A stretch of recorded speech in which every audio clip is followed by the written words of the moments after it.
राम सेतु मर्यादा पुरुषोत्तम प्रभु श्री राम के निर्मल प्रेम का प्रतीक है, जिसे उनकी वानर सेना द्वारा लंका पर चढ़ाई करने के लिए बनाया गया था। श्री वाल्मीकि रामायण के अनुसार राम सेतु मार्ग का निर्माण भगवान श्री राम की वानर सेना द्वारा किया गया था, जिसने नल और नील ने महत्वपूर्ण भूमिका निभाई थी।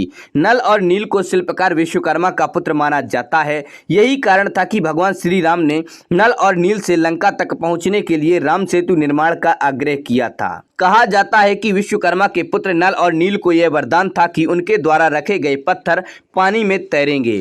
परिणाम स्वरूप पत्थरों पर राम नाम लिखकर नल एवं नील द्वारा समुद्र में तैरते हुए पुल का निर्माण किया गया। ऐसा माना जाता है कि राम सेतु निर्माण के पूर्व भगवान श्री राम ने समुद्र से रास्ता देने के लिए अनुरोध किया था, लेकिन समुद्र अपने कर्तव्यों के प्रति विवश था, जिस कारण उसने भगवान श्री राम को यह सुझाव दिया कि वह नल नील के पास जाए और उनसे सेतु बनाने का अनुरोध करे। इसी राम सेतु के सहारे भगवान श्री राम और हनुमान समेत उनकी पूरी वानर और भालुओं की सेना लंका पहुंची। लंका पहुंचने के बाद भगवान श्री राम और रावण के बीच घोर संग्राम हुआ।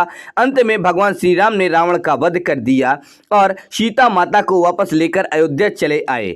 ऐसा माना जाता है कि नल नील द्वारा राम सेतु बनाने एक गिलहरी ने भी भगवान श्री राम की मदद की थी। राम सेतु एक ऐसा पुल है जो भारत और उसके पड़ोसी देश श्रीलंका को समुद्री मार्ग द्वारा एक दूसरे से जोड़ता है। राम सेतु पुल की शुरुआत तमिलनाडु के रामेश्वरम द्वीप से होती है। रामेश्वरम के धनुषकोडी में पम्बन ब्रिज की नोक से शुरू होकर राम सेतु श्रीलंका के मन्नार द्वीप में समाप्त होता है। इस प्रकार राम सेतु मार्ग भारत और श्रीलंका को समुद्री मार्ग से जोड़ता है। अमेरिकी अंतरिक्ष अनुसंधान केंद्र नासा के मुताबिक राम सेतु की लंबाई 48 किलोमीटर है, जबकि इसकी चौड़ाई 3 किलोमीटर के लगभग है।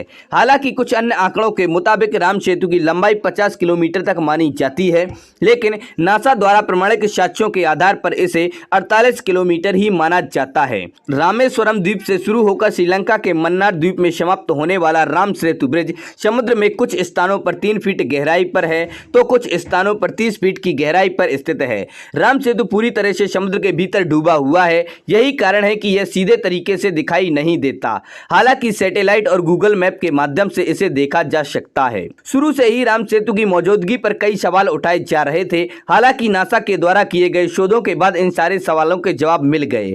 नासा ने साल 1993 में राम सेतु से जुड़े शोध के बाद सैटेलाइट द्वारा लिए गए फोटोग्राफ्स को प्रदर्शित किया, जिसमें राम सेतु का अस्तित्व साफ दिखाई दे रहा था। यह राम सेतु आज भी समुद्र के भीतर मौजूद है, जिसके द्वारा भगवान श्री राम लंका नगरी गए थे। सैटेलाइट की फोटोग्राफ्स में देखने से यह साफ पता चलता है कि राम सेतु के पत्थर समुद्र में तैर रहे हैं। इन बातों से यह साफ जाहिर है कि नल नील द्वारा पत्थरों पर राम नाम लिखकर तैराने की बात तर्क विहीन नहीं थी। श्री वाल्मीकि रामायण के अलावा अन्य बहुत से पौराणिक ग्रंथों में राम सेतु का वर्णन किया गया है, जिनमें कौटिल्य का अर्थशास्त्र, महाकवि कालिदास का रघुवंशम महाकाव्य आदि शामिल है। इन सब के अलावा सनातन संस्कृति के विष्णु पुराण, अग्नि पुराण और ब्रह्म पुराण में भी राम सेतु का वर्णन किया गया है।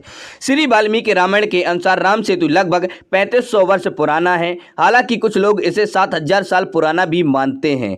कुल मिलाकर यह कह सकते हैं कि राम सेतु की आयु को लेकर कोई स्पष्ट मत नहीं है, लेकिन मर्यादा पुरुषोत्तम श्री राम से जुड़े होने के कारण 3500 वर्ष आयु को सर्वाधिक मान्यता दी जाती है। राम सेतु से जुड़े हुए बहुत से शोध हुए और बहुत से हो रहे हैं, जिनके मुताबिक यह माना जाता है कि 10वीं शताब्दी से 15वीं शताब्दी के आसपास तक राम सेतु के माध्यम से रामेश्वरम से श्रीलंका के मन्नार द्वीप तक जाया जा सकता था, लेकिन 1480 में आए हुए समुद्री तूफान के कारण यह राम सेतु काफी क्षतिग्रस्त हो गया और समुद्र के जल स्तर में बढ़ाव के कारण गहराई में चला गया था। ऐसा माना जाता है कि राम सेतु के निर्माण में जिन पत्थरों का उपयोग किया गया है वह कहीं दूर से लाए गए थे।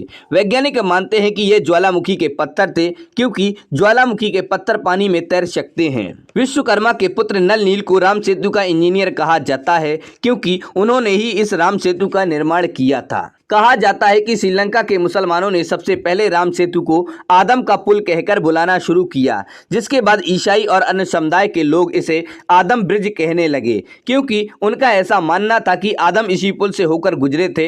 हालांकि भारत श्रीलंका को जोड़ने वाला यह ब्रिज राम सेतु ही कहा जाना चाहिए, क्योंकि यह पूरी तरह से मर्यादा पुरुषोत्तम श्री राम से संबंधित है। वैज्ञानिक मानते हैं कि राम सेतु ब्रिज में लगे पत्थरों की उत्पत्ति वाला मुख्य लावा विस्फोट से हुई थी, क्योंकि आज भी सैटेलाइट में देखने पर यह पत्थर तैरते हुए दिखाई देते हैं।